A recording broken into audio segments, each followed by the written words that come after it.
Hello, and welcome to this introduction to Autodesk Maya.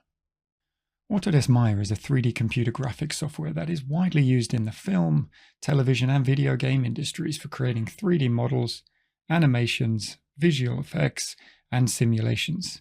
Maya was first released in 1998 and has since become one of the most popular 3D software packages available. Maya provides a wide range of tools and features for creating complex 3D scenes, including modeling tools for creating and editing 3D objects, animation tools for creating complex animations, and character rigging tools for helping to create complex animation setups, and a powerful rendering engine for creating high-quality final renders. Maya also supports a wide range of workflows, including motion graphics, virtual reality, and augmented reality.